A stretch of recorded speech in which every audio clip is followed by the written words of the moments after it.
नमस्कार, स्वागत है सफलता आईएएस के ऑनलाइन प्लेटफॉर्म में। आज की क्लास में हम एक नया टॉपिक पढ़ने जा रहे हैं जहां पर हम भारत की जनसंख्या की बात करेंगे। यहां पर आपको ये याद रखना है कि इस टॉपिक में हम जनसंख्या को दो पार्ट में डिवाइड करेंगे। एक टॉपिक जो आज का रहेगा हमारा, उसमें हम जनसंख्या के जो बेसिक कॉन्सेप्ट्स हैं, जो मेन पॉपुलेशन वाला टॉपिक रहता है, उसको पढ़ेंगे। और उसके बाद जो नेक्स्ट क्लास होगी वो पूरे का पूरा आपका सेंसस के ऊपर होगी, यानी कि भारत की जनगणना के बारे में हम पढ़ेंगे।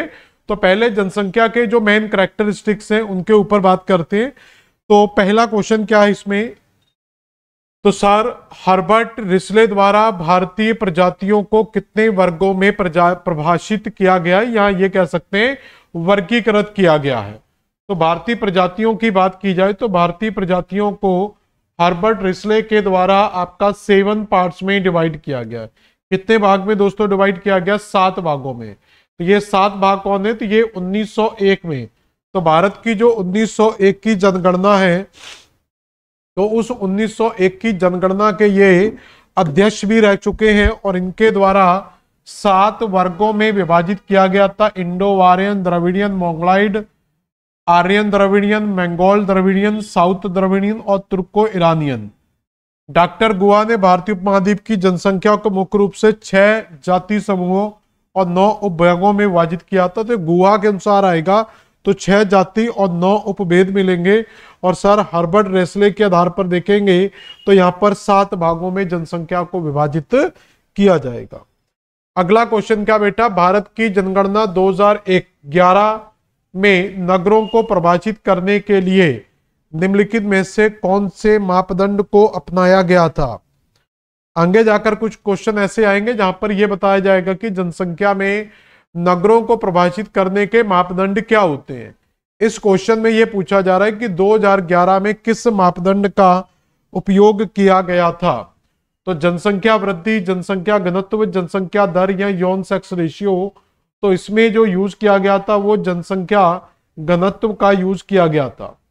तो यहां पर अगर हम देखें इसको, तो भारत की जनगणना 2011 में नगरों को प्रभावित करने के लिए किसको अपनाया गया था? जनसंख्या घनत्व को अपनाया गया। और इसमें नगरों को 2 श्रेणियों में विभाजित किया गया।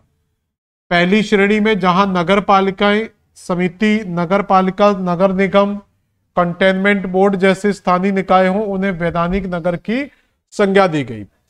ऐसे क्षेत्र जहां पर न्यूनतम जनसंख्या 5000 हो, जनसंख्या घनत्व 4000 वर्ग 400 वर्ग किलोमीटर से अधिक हो, पुरुषों की कार्मिक जनसंख्या वर्किंग एज जो 70% से अधिक हो, गैर कृषि कार्य में संलग्न हो, यानी कि वो कृषि कार्यों में संलग्न हो, तो उनको भी हम शहरी जनसंख्या में। तो याद रखना 5000 से ज्यादा जनसंख्या अगर आती है तो उसको हम शहरी क्षेत्रों की श्रेणी में शामिल कर लेते हैं। अगला बेटा क्वेश्चन क्या है, भारत की जनसंख्या वृद्धि का सबसे बड़ा कारण क्या है। तो भारत की जनसंख्या वृद्धि का कारण है कि हमारे देश में जो जनसंख्या वृद्धि दर है वो लगातार ज्यादा रही है। तो इस कारण से जनसंख्या वृद्धि दर क्या है, काफी बनी हुई है। निम्नलिखित में से भारत का कौन सा सबसे बड़ा भाषाई समूह है। तो भारत का सबसे बड़ा भाषा समूह किसे कहा जाता है? चीनी तिब्बत, इंडो यूरोपियन, ऑस्ट्रियन या इंडो द्रवियन। तो इंडो यूरोपियन को भारत का सबसे बड़ा भाषा समूह माना जाता है। तो इंडो यूरोपियन भारत का सबसे बड़ा भाषा समूह है। इंडो आर्य भाषा परिवार के 2 भाग हैं, तो इंडो यूरोपियन सबसे बड़ा है। अगर इंडो आर्य की बात करेंगे तो इसमें इंडो आर्य और द्रविड़ आर्य आते हैं। भारतीय भाषाओं को 4 भाषा परिभाषाओं में डिवाइड किया गया है। शुरू में हमने देख रहा था इसलिए ने 7 भागों में डिवाइड किया था, सामान्यतः 4, द्रविड़, ऑस्ट्रेलियन, चीनी तिब्बत और इंडो यूरोपियन। तो सामान्यतः 4 भाग आते हैं। स्टार्टिंग में हमने देखा था कि इसको रेसले के द्वारा 7 भागों में विभाजित किया था। भारत की जनसंख्या में शहरों के कार्यात्मक वर्गीकरण के लिए जो ट्राइंगुलर, जो त्रिगुट आरेख था, ट्राइंगुलर डायग्राम का जो कॉन्सेप्ट था, यह किसके द्वारा दिया गया था? पी पद्मानंभा, नंदा, चंद्रशेखर या अशोक मित्रा। तो ये जो दिया गया था वो अशोक मित्रा का नाम इसमें खास तौर पर मिलेगा। तो ये ट्रायंगुलर डायग्राम अगर आपसे पूछा जाए तो किसका आएगा? अशोक मित्रा का आएगा। भारत की निम्नलिखित राज्यों में किसमें अनुसूचित जनजाति की संख्या नहीं है, यानी कि शेड्यूल्ड ट्राइब्स नहीं है? तो एससी और एसटी, तो यहां पर टारगेट किया जा रहा है एसटी को कि किस स्टेट में एसटी की पॉपुलेशन नहीं है। तो पंजाब भारत का एक ऐसा स्टेट है जहां पर एसटी पॉपुलेशन हमें देखने को नहीं मिलती है। अगला बेटा क्वेश्चन क्या है, तो इसको देख लें पहले। भारत में सर्वाधिक अनुसूचित जनजाति मध्य प्रदेश में पाई जाती है, जो राज्य की समस्त जनसंख्या का 21%। तो सबसे ज्यादा एसटी जो है वो बेटा कहां मिलेगी, मध्य प्रदेश के अंदर। अनुसूचित जाति यानी कि एससी के आधार पर राज्यों में केंद्र शासित प्रदेश लक्षद्वीप में सबसे ज्यादा है। सॉरी, ये भी एसटी का है, एससी नहीं, अनुसूचित जनजाति लिखा ना एसटी। तो स्टेट में एसटी सबसे ज्यादा कहां पर है, एमपी में और यूटी में, लक्षद्वीप में। और उसके बाद मिजोरम का स्थान आता है। पुदुचेरी, दिल्ली, चंडीगढ़, हरियाणा, पंजाब में कोई भी एसटी नहीं मिलता है।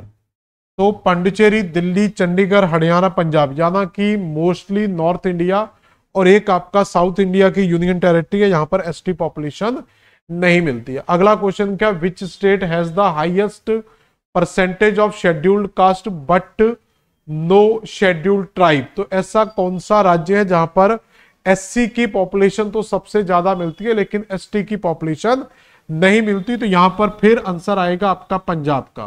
तो पंजाब में एससी पॉपुलेशन तो मिलेगी बेटा, लेकिन एसटी की पॉपुलेशन यहां पर नहीं मिलेगी। अगला क्वेश्चन क्या बेटा, अगला क्वेश्चन क्या है, निम्नलिखित विधियों में कौन सी देश या प्रदेश की जनसंख्या घनत्व के वितरण को दिखाने के लिए रेखाओं का प्रयोग करती है। तो इसमें जो यूज किया जाता है वो आइसोफ्लैट का यूज किया जाता है, आइसोफ्लैट मेथड का। सॉरी, कोरोफ्लैट भी कहा जाता है इसको, आइसोफ्लैट ही आएगा, नहीं कोरोफ्लैट आएगा इसमें, आइसोफ्लैट नहीं आएगा, कोरोफ्लैट। तो कोरोफ्लैट का यूज किया जाता है।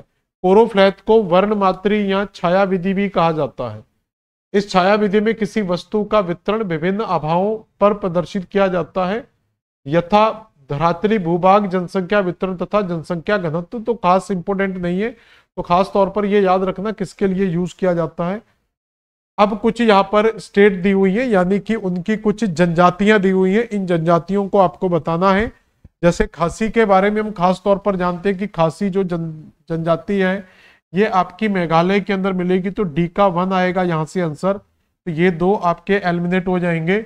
इसके बाद आगामी, टोडा और मोपला।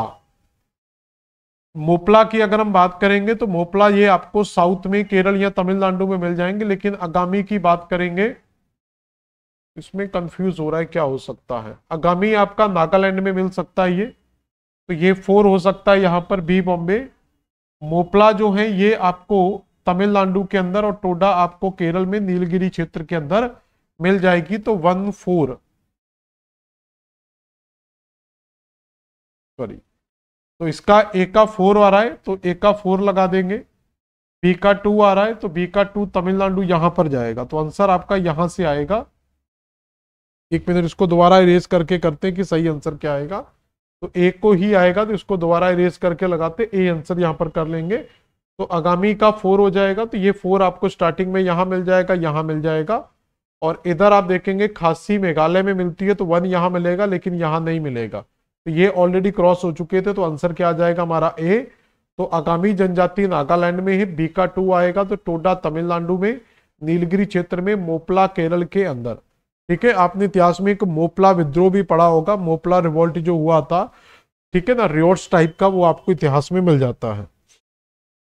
ठीक है, आगामी नागालैंड में, टोडा तमिलनाडु में, मोपला केरल में, खासी टोडा तमिलनाडु, एक minute,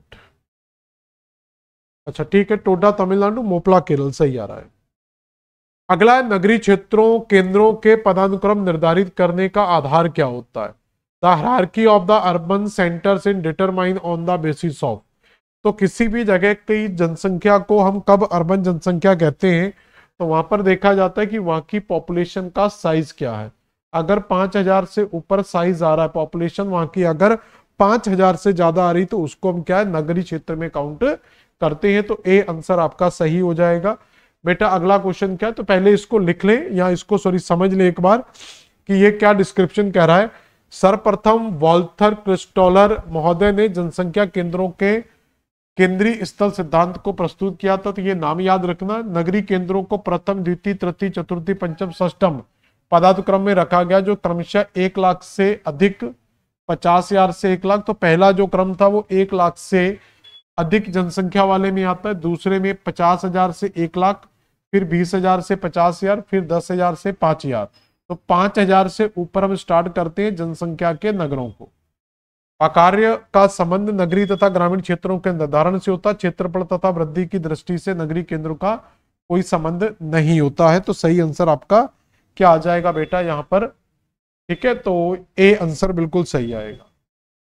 which of the following is the correct east to west order distribution of India? Santhal, Bhil, Gond, Naga. Naga, Santhal, ये कुछ जनजातियां दी हुई हैं। अब इन जनजातियों को पश्चिम से पूर्व की ओर लगाना है। तो पश्चिम से पूर्व अब आप तब लगा पाएंगे जब आपको यह याद रहेगा कि कौन सी जनसंख्या भारत के किस राज्य में निवास करती है। जैसे शुरू के ऑप्शन देख लो, क्या दिया हुआ है? संथाल, नागा, संथाल, नागा। तो नागा जनजाति को देख लो कि नागा जनजाति कहां पाई जाती है। तो नागा जनजाति आप जानते हैं कि नॉर्थ ईस्ट में जो नागालैंड स्टेट है, तो नागालैंड स्टेट के अंदर क्या पाई जाएगी? नागा जनजाति पाई जाएगी। तो नागा जो ट्राइब है वो कहां पाई जाती है? नागालैंड के अंदर। तो इसका मतलब हमारा आंसर जो स्टार्ट होगा वो नागालैंड से होगा। तो ये तो आएगा नहीं, क्योंकि संथाल जो है, तो संथाल आपको यहां पर मिलेगी झारखंड स्टेट के अंदर। तो झारखंड स्टेट में जाएंगे तो बेटा आपको क्या मिलेगी? संथाल जनजाति मिलेगी। तो इसलिए हमारा संथाल नहीं आएगा, नागालैंड। अब नागालैंड के बाद भील, संथाल, गोंड और गोंड। अब भील और गोंड की बात करेंगे तो भील जनजाति आपको मध्य प्रदेश में मिलेगी। तो यहां पर अगर आप एमपी को रखते हैं तो एमपी के अंदर आपको क्या मिलेगा? भील। और जो गोंड जनजाति है ये आपको एमपी और छत्तीसगढ़ दोनों में मिलती है। इसका मतलब इधर से जाएंगे पूर्व से पश्चिम तो पहले आपको झारखंड मिलेगा। तो संथाल वाला आंसर हमारा सही होगा, बी बॉम्बे। नागालैंड, संथाल, फिर गोंड और फिर भील जनजाति। ये इस तरीके से आपको क्वेश्चन सॉल्व करना होता है। Which of the following state has the sparsetest population? तो किस राज्य में जनसंख्या का सबसे अधिक विरल बसाव मिलता है, यानी कि पॉपुलेशन डेंसिटी सबसे कम मिलती है? तो यहां पर आप जम्मू कश्मीर आंसर लगा सकते हैं, सबसे पॉपुलेशन कम डेंसिटी यहीं पर मिलती है। ठीक है, तो इसका लगभग डेंसिटी आपकी 76 है। कुल जनसंख्या में अनुसूचित जनजाति की जनसंख्या का उच्चतम प्रतिशत कहां पर है? तो किस राज्य में जनसंख्या में अनुसूचित जनजाति सबसे ज्यादा पाई जाती है? तो वो आंसर आएगा आपका मिजोरम। तो मिजोरम में पॉपुलेशन जो जनजाति है वो सबसे ज्यादा मिलती है।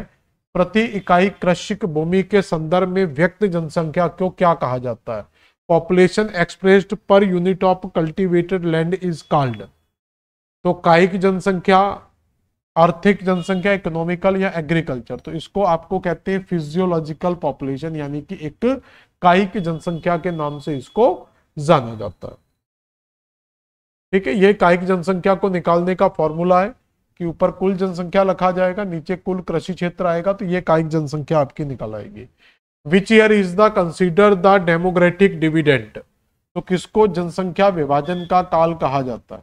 तो 1921 को बेटा क्या कहा जाता है? जनसंख्या विभाजन। क्यों कहा जाता है? क्योंकि 1921 से पहले अगर हम जाते हैं, अगर हम 1921 के पहले हम देते हैं तो यहां पर जो धीमी वृद्धि देखने को मिलती है, और 1921 के बाद आपको एक तीव्र वृद्धि देखने को मिलती है। इसलिए 1921 को क्या है? एक महान विभाजन का कार्य कहा जाता है, ग्रेट डिवाइडेड ऑफ पॉपुलेशन कहा जाता है 1921 के दशक को।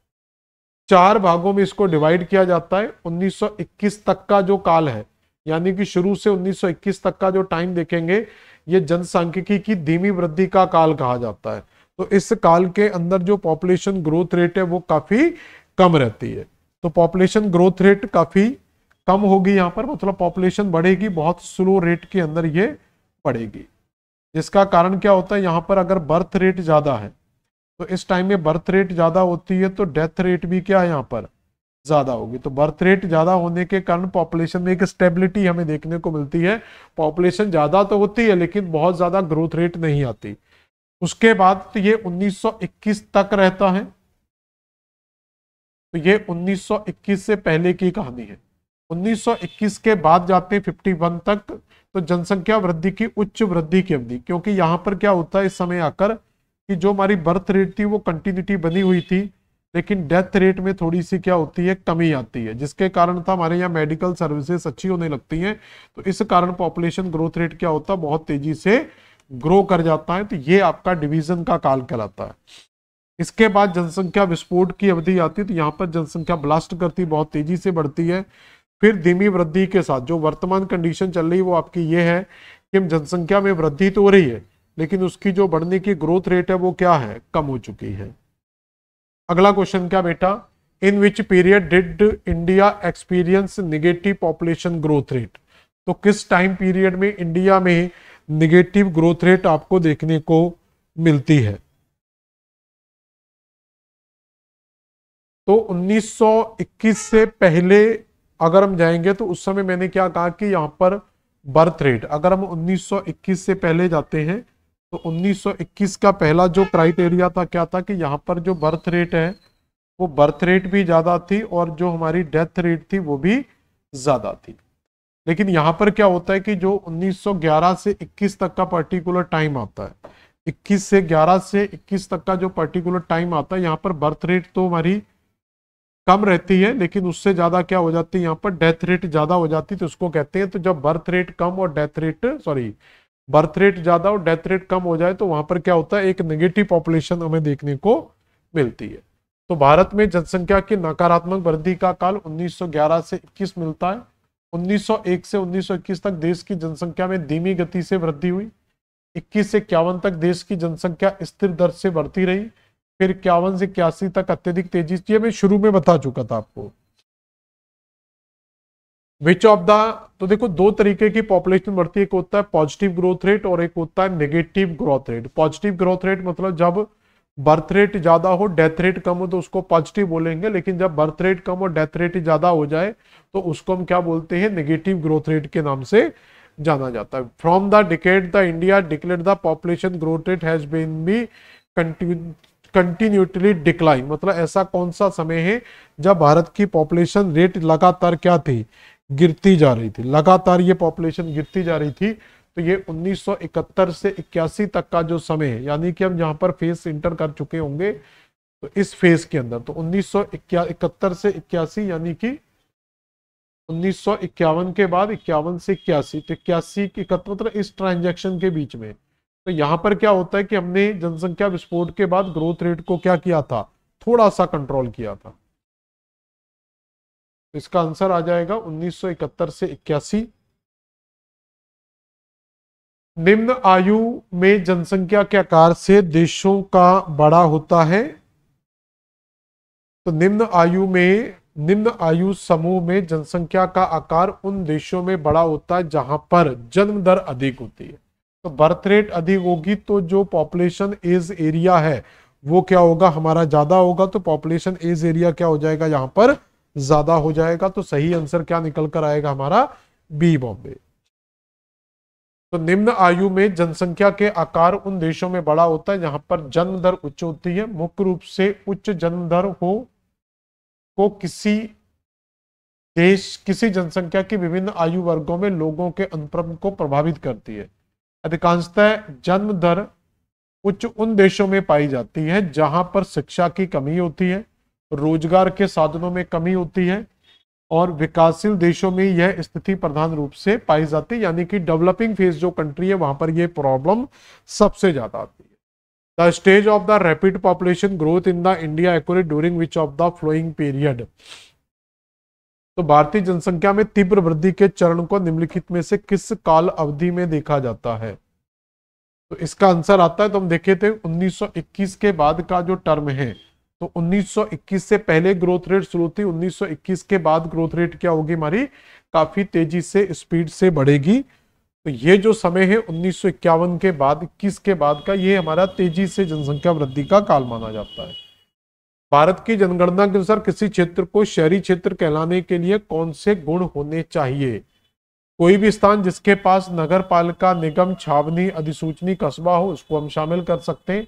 कम से कम 70% श्रमजीवी जनसंख्या गैर कृषि कार्यों में संलग्न हो। न्यूनतम जनसंख्या 5000 हो, प्रति वर्ग किलोमीटर जनसंख्या का घनत्व 100 व्यक्ति हो।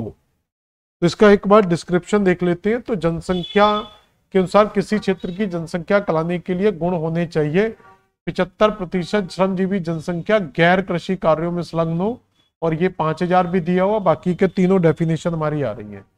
तो यहाँ पर जो ये लूप पॉइंट था कि ये मैं देखना चाह रहा था, तो वहां पर 75% लिखा था, इसमें कितना लिखा है 70% लिखा हुआ है, तो 75% होना चाहिए। तो ये स्टेटमेंट हमारा क्या यहाँ पर गलत है। तो बी जब गलत होगा तो इसमें बी बेटा यहां पर भी दिया हुआ है, बी यहां पर भी दिया है, यहां पर भी, तो ये तीनों आंसर नहीं आएंगे। तो आंसर बचेगा ए और सी, प्रति वर्ग किलोमीटर जनसंख्या घनत्व 100 व्यक्ति हो, ये भी स्टेटमेंट गलत हो जाएगा। तो इसका सही आंसर आप क्या लगाएंगे, तो सी इसका बिल्कुल सही आंसर आ जाएगा, ए और सी। ठीक है, तो इसमें भी डेंसिटी शायद ज्यादा होगी, तो वो देख लेना। अगला क्वेश्चन क्या है, बैगा, भाटिया, करबी और रांगपो ये कुछ जनजातियां, जैसे बैगा जनजाति जो है आपको मध्य प्रदेश के अंदर मिल जाएगी। तो लास्ट में फर्स्ट का 4 आपको कहां मिलेगा, फर्स्ट का 4 बेटा यहां मिलेगा, और फर्स्ट का 4 बेटा यहां मिलेगा। तो ये दो ऑप्शन हम आउट कर देते हैं। उसके बाद लास्ट में देख लेते हैं, रांगपो जो है ये सिक्किम की पॉपुलेशन है, तो डी का हो जाएगा सेकेंड। तो लास्ट में सेकेंड आपको यहां पर भी नहीं मिल रहा है, यहां पर भी नहीं मिल रहा है, यहां पर आपको सेकंड मिल रहा, तो ये आंसर हो जाएगा, ये हट जाएगा। तो 3 का क्या हो जाएगा, तो 1 का 4, 2 का 3 हो जाएगा। तो भोटिया जनजाति उत्तराखंड में, और कार्बी जनजाति आपको कार्बी एलोंग करके एक पहाड़ी क्षेत्र मिलता है, कार्बी एलोंग करके, तो ये आपको उसी मेघालय असम के क्षेत्र में ये पहाड़ियां मिल जाती हैं। अगला बेटा क्वेश्चन क्या है, जब किसी देश की जनसंख्या देश की 0 से 14 और 15 से 44 आयु समूह जनसंख्या लगभग समान हो तो जनसंख्या की वृद्धि को क्या कहा जाएगा। तो इसको मतलब यहां पर 0 से यानी कि चाइल्ड रेट और आपका जो यंग एज है वो लगभग बराबर हो, तो इसको कहा जाता है स्लो ग्रोथ रेट। क्या कहा जाएगा इसको, तो ये पॉपुलेशन की जैसे दोनों में स्टेबिलिटी आ रही है। ये जो एज है ये आपकी, ये जो एज है ये यंग एज का पार्ट होती है। यहां पर क्या होता है, आपकी जो प्रजनन दर होती है इनको प्रजनन आयु कहा जाता है। तो प्रजनन आयु अगर स्टेबल है और यहाँ पर बच्चों की संख्या भी स्टेबल है, तो ये क्या कहलाएगी, आपकी स्लो ग्रोथ रेट में आएगी। अगला क्वेश्चन क्या है, जनसंख्या की दृष्टि से भारत विश्व में कौन से स्थान पर है। तो 2011 के पॉपुलेशन में जाएंगे तो ये सेकंड नंबर पर आ जाएगा, लेकिन अब जो 2021 का सेंसस आउट होगा तो उसमें भारत क्या हो जाएगा, चाइना को छोड़कर पहले नंबर पर पहुंच जाएगा। तो यही हमारे देश के लोगों के लिए, कुछ लोगों का कहना है कि ये हमारे देश का बहुत बड़ा अचीवमेंट है कि हमने चाइना को पीछे छोड़ दिया। लेकिन गधुओं, तुम्हें कौन समझाए कि तुमने कंपटीशन कर किस चीज में रहे हो।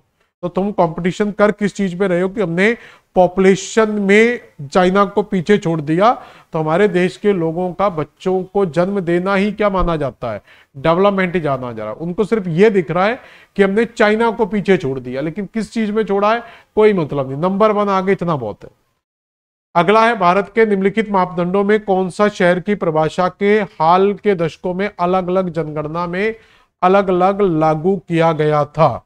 तो जनसंख्या घनत्व, जनसंख्या टोटल पॉपुलेशन, एडमिनिस्ट्रेशन स्टेट या वर्किंग पॉपुलेशन एज। तो इसमें देखा गया था कि उस स्टेट के अंदर जो सेंसस 2011 की बात हो रही है यहाँ पर, कि 2011 में जब हमने शुरू किया था तो वैसे तो हमने पॉपुलेशन डेंसिटी के आधार पर निकाला था, लेकिन उसमें वर्किंग एज को हर राज्य के अंदर अलग अलग तरीके से यूज किया गया था। अगला क्वेश्चन का आंसर बताएं। अगले क्वेश्चन का आंसर क्या होगा, नगरों को प्रभावित करने के लिए 2011 की जनगणना में निम्नलिखित में से किस मापदंड को अपनाया गया था। तो ये तो हम पहले से कर चुके हैं कि यहां पर किसका मापदंड अपनाया जा रहा है। ठीक है, तो यहां पर जो मापदंड अपनाया गया था तो जनसंख्या पॉपुलेशन, इसलिए मैंने ये क्वेश्चन पहले भी कराया था, मैंने रिपीट कराया ये क्वेश्चन, क्योंकि यहां पर हम देख रहे हैं कि वो पूछ रहे हैं कि अलग अलग राज्यों में जो यूज किया था वो वर्किंग पॉपुलेशन के एज पर, और ओवरऑल जो हमने जनसंख्या डिजाइन किया था वो पॉपुलेशन डेंसिटी के बेस पर। भारत की जनसंख्या गणना का कार्य शुरू होने के समय से ही किस राज्य संघ शासित प्रदेश में अनुकूलन लिंग बना हुआ, तो वो आप केरल से बेस्ट जेंडर डिस्क्रिमिनेशन जो है वो सबसे कम जो मिलता है वो केरल के अंदर मिलता है। तो सबसे बेस्ट जो जेंडर रेशियो हमें मिलेगा वो किस स्टेट के अंदर मिलेगा? आपको केरल स्टेट के अंदर मिल जाएगा। अगला क्वेश्चन क्या? तो केरल का 1084 है, जो पॉपुलेशन 2011 में जाएंगे 900 और 10,037 और 937, ये आप अलग अलग राज्यों का याद रख सकते हैं। Which of the following concept related to the size of the population to the land area studying population present pressure और रिसोर्सेस? तो इस क्वेश्चन में क्या लिखा है कि निम्नलिखित में से कौन सी संकल्पना क्षेत्र के संसाधनों पर जनसंख्या दबाव का अध्ययन करने की दृष्टि से जनसंख्या के आकार को भूमि क्षेत्र से संबंधित करती है?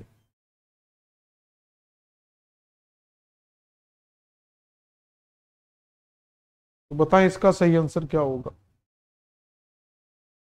तो जनसंख्या वृद्धि दर, जनसंख्या डेंसिटी, कृषि घनत्व या फिजियोलॉजिकल डेंसिटी? तो ये कृषि घनत्व तो आएगा नहीं, वृद्धि दर तो इसमें बी ही आंसर कर लेना। तो पॉपुलेशन डेंसिटी सबसे इंपोर्टेंट फैक्टर होता है। तो जितना ज्यादा पॉपुलेशन डेंसिटी होगी उतना ज्यादा रिसोर्सेज के ऊपर प्रेशर बढ़ेगा।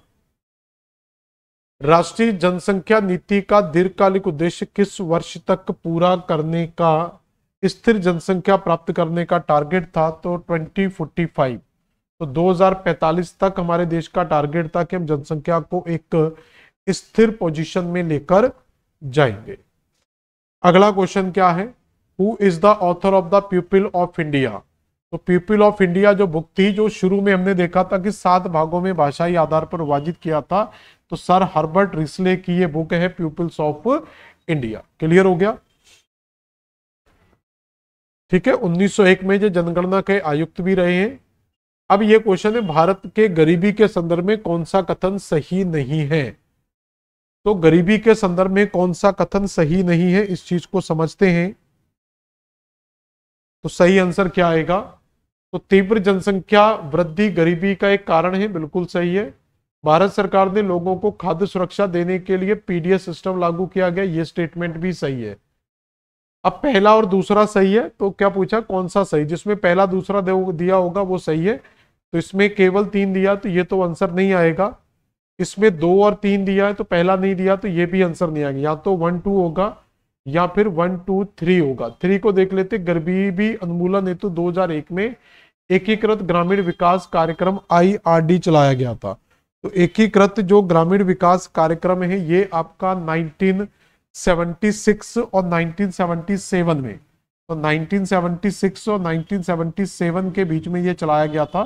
तो ये स्टेटमेंट जो दिया हुआ है कि 2001 में, ये स्टेटमेंट गलत है, तो ये भी गलत हो जाएगा। तो सही आंसर आएगा बी, बॉम्बे 1 एंड 2। तो तीव्र जनसंख्या वृद्धि के गरीबी के कारणों के रूप में पहचाना जाता है। सुनिश्चित करने के लिए पीडीएस सिस्टम लागू किया गया था और IRDP 2 अक्टूबर 1980 से लागू हुआ था और इसका प्रस्ताव 1976-77 में सबसे पहले आया था। Which of the following indicator is most commonly used to measure the economical development? तो देश के आर्थिक विकास के लिए किस सूचकांक का यूज करते हैं? तो वो हम जानते हैं प्रति व्यक्ति सकल राष्ट्रीय उत्पाद। तो पर कैपिटा ग्रॉस नेशनल जो प्रोडक्ट है GNDP को हम क्या करते हैं यहाँ पर सबसे ज्यादा यूज करते हैं। भारत में निम्नलिखित में से किस पंचवर्षीय योजना के दौरान नए शहर बसाने तथा मास्टर एवं क्षेत्रीय योजना तैयार करने के लिए क्षेत्रीय दृष्टिकोण सबसे पहले लागू किया गया था? तो वो था 3rd 5 ईयर प्लान। तो ये आपका आएगा 3rd 5 ईयर प्लान आंसर। अगला क्वेश्चन क्या है?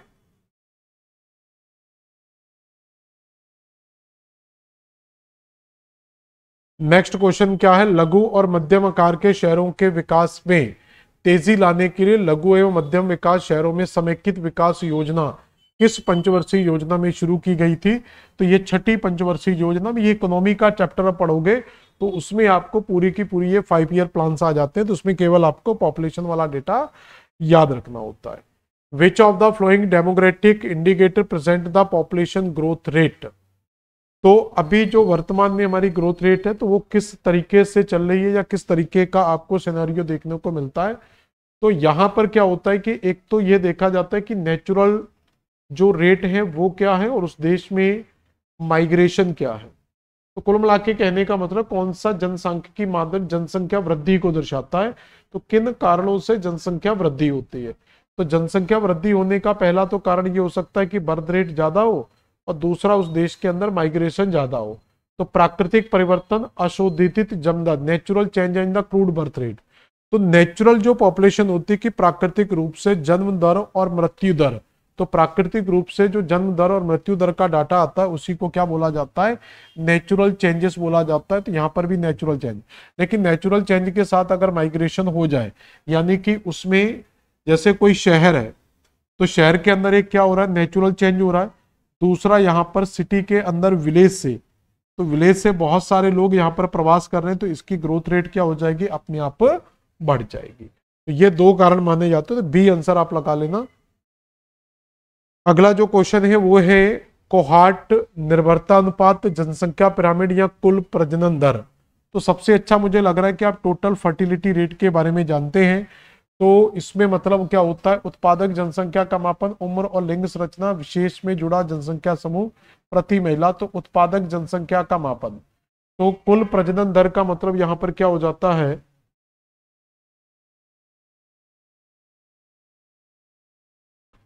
कुल प्रजनन जनसंख्या, ये नहीं आएगा इसमें।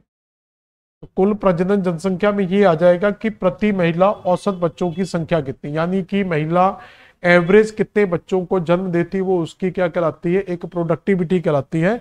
तो डी का 4 आ जाएगा, यहाँ पर डी का 4 दिया, यहाँ दिया, यहाँ दिया, यहाँ दिया। तो ये दो आंसर तो नहीं आएंगे, तो ये दोनों आंसर आपके यहाँ पर नहीं आएंगे।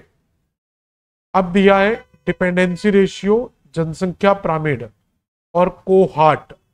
तो कोहार्ट का जो है ये आपका जुड़ा हुआ है सामान्य विशेषताओं से जुड़ा हुआ जनसंख्या। तो जब जनसंख्या की विशेषताओं के आधार पर निकाला जाता है तो उसको कोहार्ट कहा जाता है। तो ये ए का 3 आ जाएगा, तो मेरे हिसाब से सी आंसर सही होना चाहिए।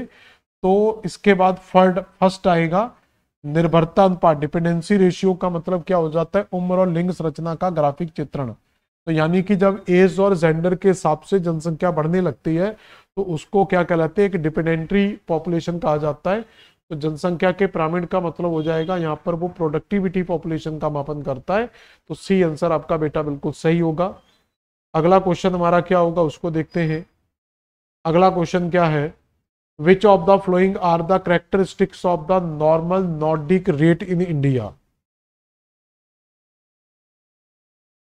नॉर्डिक रेस, तो जहां पर जो है नॉर्डिक रेस यानी कि जाति, तो जो नॉर्डिक जाति है तो उसकी मेन विशेषता क्या है, तो उनमें क्या होता है कि मध्यम कद और लंबा चेहरा, सी आ जाएगा। तो उनका कद जो रहता है वो नहीं, उल्टा हो जाएगा, इसमें लंबा चेहरा तो सही है, ये लंबा कद कर लेना इसमें। तो डी आंसर कर लेना कि उनका जो कद है वो लंबा रहेगा और उनकी जो चेहरे है वो काफी लंबे रहते हैं। अगला क्वेश्चन क्या है, मानक जनगणना परिभाषा के अनुसार एक मामूली श्रमिक वो है जो कम से कम कितने दिन कार्य करता है।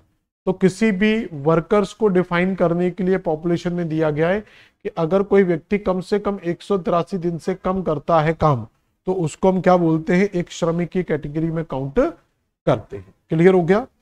अगला क्वेश्चन क्या है, नगरीय केंद्रों की पहचान हेतु भारतीय जनगणना द्वारा किस मापदंड का उपयोग नहीं किया जाता। तो हम पॉपुलेशन साइज, पॉपुलेशन फंक्शंस या पॉपुलेशन डेंसिटी सबको यूज करते हैं, व्यवहार का इसमें कोई लेना देना नहीं है। तो ये तो नॉर्मली भी नॉर्मल कॉमन सेंस से हम क्वेश्चन निकाल सकते हैं कि व्यवहार का इसमें कोई लेना देना नहीं होता है। If a population group is not homogeneous, which type is sampling should be used. यदि किसी जनसंख्या समूह में एकरूपता नहीं है तो किस प्रकार की प्रतिचयन सैंपलिंग की जाएगी। तो किस प्रकार की यहाँ पर सैंपलिंग आपको दिखेगी, तो ये आपका जो सही आंसर आएगा यहाँ पर, तो नियमित देव स्तरिक क्षेत्रीय, तो ये स्ट्रेटिफिक हो सकता है, इसका सी आंसर आप लगा सकते हैं। तो स्ट्रेटिफिक इसका सही आंसर कर सकते हो आप। तो स्ट्रेटिफिक यानी कि स्तरीय जो पॉपुलेशन है वो हो सकती है। अगला दिया जनसंख्या की आयु और लिंग को प्रदर्शित करने के लिए, तो आयु लिंग अभी हम देख चुके थे, तो उसमें पिरामिड आरेख का यूज किया जाता है जब हम केवल यहां पर आयु और लिंग के आधार पर जनसंख्या को दिखाते हैं। अगला क्वेश्चन क्या, जनसांख्यिकी संक्रमण मॉडल की कौन सी अवस्था उच्च जन्म दर परंतु निम्न मृत्यु दर पर पूर्वानुमान करती है। तो ये डेमोग्राफिक ट्रांजिशन, तो डेमोग्राफिक ट्रांजिशन का मतलब होता है कि किसी पर्टिकुलर ईयर के अंदर या किसी पर्टिकुलर दशक के अंदर जो हमारी पॉपुलेशन की जो बर्थ रेट है और उस पॉपुलेशन की जो डेथ रेट है, और उसी टाइम एक दूसरा टाइम ले रहे हैं, जैसे हम मान लो 2001 की जनसंख्या और 2011 की जनसंख्या में देखेंगे, तो यहां पर बस ये देखा जाएगा कि यहां पर बर्थ और इसका जो डेथ रेट है उसमें क्या परिवर्तन हमें देखने को मिलता है, तो बर्थ और डेथ रेट में क्या डिफरेंसेस आते हैं, तो इसी डिफरेंसेस के बेस पर कि उसकी बर्थ और डेथ रेट में क्या डिफरेंस आएगा, उसी को कहते हैं डेमोग्राफिक ट्रांजिशन। डेमोग्राफिक ट्रांजिशन को 4 भाग में डिवाइड किया जाता, first stage, second stage, third stage और फोर्थ स्टेज। फर्स्ट स्टेज कहलाती है जहां पर बर्थ रेट भी ज्यादा होता है, बर्थ रेट भी ज्यादा होगी और उसकी डेथ रेट भी क्या होगी, ज्यादा होगी। तो जब बर्थ रेट और डेथ रेट ज्यादा होती है तो स्टेबल पॉपुलेशन होती है, लेकिन वो ग्रोइंग पॉपुलेशन होती है। तो ग्रोइंग में भी क्या होती है, एक स्टेबल पॉपुलेशन देखने को मिलती है। सेकंड जो फेस होता है, यहाँ पर बर्थ रेट तो कंटिन्यू बनी हुई है, लेकिन मेडिकल सर्विसेज बहुत अच्छी होने के कारण उसकी डेथ रेट क्या होती है, कम हो जाती है। थर्ड फेस होता है कि जहां पर बर्थ रेट तो कम हो जाती है और साथ भी उसकी डेथ रेट भी क्या होती है, कम हो जाती है। और फोर्थ रेट में भी बर्थ और डेथ रेट दोनों कम है, लेकिन उसके साथ यहाँ पर क्या होता है, एक स्टेबिलिटी आती है और यहाँ पर एक स्टेबल पॉपुलेशन, यहाँ पर स्टेबिलिटी आ रही है लेकिन पॉपुलेशन ग्रोइंग है, यहाँ पर स्टेबिलिटी आ रही है लेकिन पॉपुलेशन क्या है, कम है। तो भारत अभी जो चल रहा है वो फेज थर्ड में चल रहा है और फेज थर्ड से कुछ स्टेट हमारी स्टेज 4 में भी इंटर कर चुके हैं। Which of the following is relatively less significant determine of voting behaviour in India. तो भारत में कौन सा जो वोटिंग बिहेवियर है यानी कि मतदान के रूप में अपेक्षाकृत कम निर्धारक है, तो पहला जाति, उम्मीदवार की शिक्षा, कौन सा मतदाता के मतदान रुख के लिए अपेक्षाकृत कम महत्वपूर्ण निर्धारक है। तो यहां पर देखेंगे कि जाति को टारगेट किया जाता है, उम्मीदवार की शिक्षा, धर्म, भाषा, धनराशि। शिक्षा सबसे कमजोर फैक्टर होता है जो सबसे अच्छा होना चाहिए था, तो सबसे अच्छा फैक्टर होना चाहिए था शिक्षा, लेकिन हमारे देश का विडंबना है कि शिक्षा को ही सबसे कम फैक्टर में काउंट किया जाता है। क्लियर हो गया, तो शिक्षा ही सबसे छोटा फैक्टर यहां पर माना जाता है। क्लियर। अगला क्वेश्चन क्या बेटा देखें, विच of the following is not a cultural city. कौन सा कल्चरल सिटी नहीं है, तो तिरुपति में भी मंदिर है बालाजी का, जगन्नाथपुरी मंदिर है, वाराणसी भी फेमस है। अहमदाबाद है आपका इंडस्ट्रियल एरिया, या ये कह सकते हैं एक जो कॉटन टेक्सटाइल का बेल्ट है वो यहां पर आपको देखने को मिल जाता है।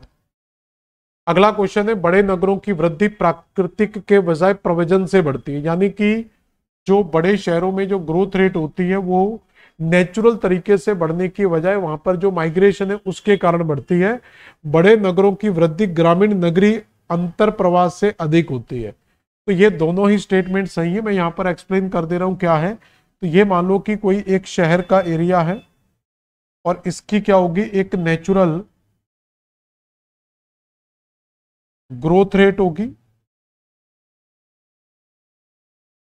नेचुरल ग्रोथ रेट का मतलब इसकी अपनी जो बर्थ रेट है और इसकी जो डेथ रेट है, तो अगर ये नेचुरली हो रही है तो उसको क्या बोलते हैं, नेचुरल डेथ रेट। किसी भी देश की जो पॉपुलेशन बढ़ती है वो इसी नेचुरल डेथ रेट या बर्थ रेट के आधार पर निकाली जाती है।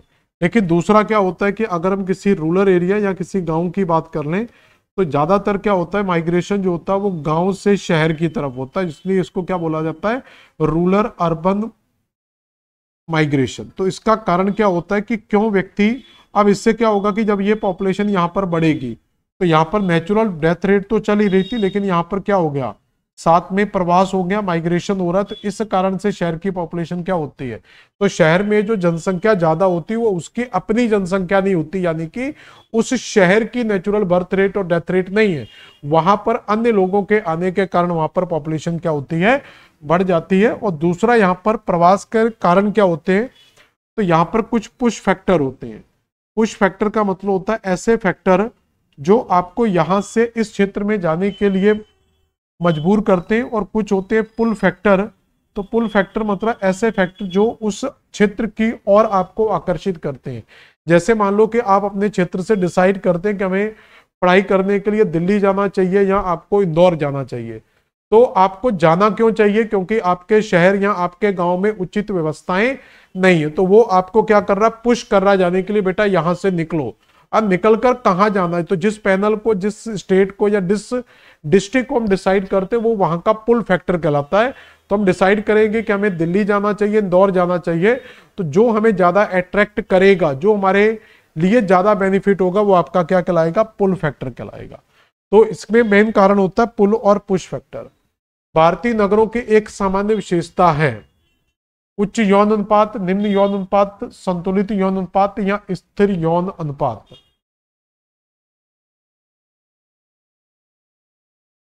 तो क्या होगा, तो भारतीय नगरों की, एक तो नगरों की बात हो रही, याद रखना, तो नगरों में जो सेक्स रेशियो है वो नॉर्मली स्लो मिलता है, स्टेबल मिलता है, हम दो हमारे दो। तो ये कॉन्सेप्ट हम दो हमारे दो का जो कॉन्सेप्ट है ये शहरों में लागू होता है, गांव वालों को इससे कोई लेना देना नहीं होता है। तो गांव में जो कॉन्सेप्ट होता है वो हम दो हमारे अनेक वाला कॉन्सेप्ट चलता है। लेकिन शहरों के अंदर लोगों को क्यों बच्चे कम पैदा करते हैं शहरों के, तो उसके पीछे की मेन जो साइकोलॉजी ये होती है कि अगर हम शहर में रहते हैं तो यहाँ की एजुकेशन, यहाँ का मेडिकल जो सुविधाएं हैं, और भी रहना खाना पीना, हर चीज आपकी पैसों से आती है। तो महंगाई क्या होती है, बहुत ज्यादा होती है। तो इसलिए शहर में रहने के कारण लोग कम से कम बच्चों को पैदा करना अच्छा समझते हैं कि कम बच्चे होंगे, उनकी परवरिश अच्छे तरीके से की जा सकती है। अगला है the main emphasis in the second 5 year plans was on. द्वितीय पंचवर्षीय योजना में मुख्य बल दिया गया था। तो द्वितीय पंचवर्षीय योजना का जो मेन टारगेट था वो इंडस्ट्रियल डेवलपमेंट पर था। तो इसी में कई बहुत सारे औद्योगिक क्षेत्रों का, बोकारो वगैरह जो आते हैं, कई औद्योगिक क्षेत्रों की यहाँ पर स्थापना भी की गई थी। क्लियर हो गया? तो एक दो क्वेश्चन और बचे, उनको और कर लें। तो ये आज का लास्ट क्वेश्चन है, बड़े नगर अधिवासों से दूर जनसंख्या विकेंद्रीकरण की प्रक्रिया, the process of the population decentralisation, यानी कि फैलना जनसंख्या का, from larger urban settlement to non metropolitan areas is known as. तो बड़े नगर अधिवासों से दूर जनसंख्या विकेंद्रीकरण की प्रक्रिया का गैर महानगरीय क्षेत्रों में होना क्या कहलाता है?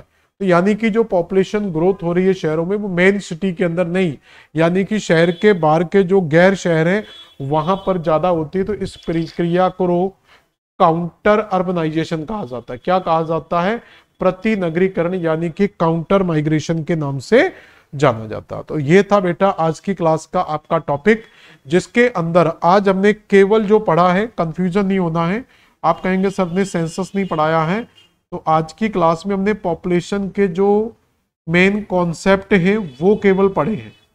नेक्स्ट जो क्लास होगी आपकी, नेक्स्ट क्लास जो होगी वो पॉपुलेशन की जनगणना पर होगी। तो अगली क्लास के अंदर हम भारत की जनगणना पढ़ेंगे, जैसे भारत की जनगणना में किस ग्रोथ रेट क्या है, कहाँ ग्रोथ रेट कम है, कहाँ ग्रोथ रेट ज्यादा है, सेक्स रेशियो क्या है, वहाँ का जेंडर डिस्क्रिमिनेशन क्या है, वहाँ की एजुकेशन पॉलिसीज क्या है, डेंसिटी क्या है। तो ये इस तरीके के डेटा आपको वहां पर पढ़ने होते हैं, और स्टेट वाइज आपको बताना होता है कहाँ पर कम है और कहाँ पर ज्यादा है। क्या होता है वो पढ़ना, और कहाँ पर कम है और कहाँ पर ज्यादा है। इन चीजों के साथ हम इसको कंटिन्यू करेंगे। अब आपका इंडियन ज्योग्राफी के केवल एक दो टॉपिक बचे हुए, बहुत जल्द हम नया टॉपिक स्टार्ट करेंगे। तो समाप्त करते हैं आज की क्लास, यहां पर मिलते हैं नेक्स्ट क्लास में। धन्यवाद।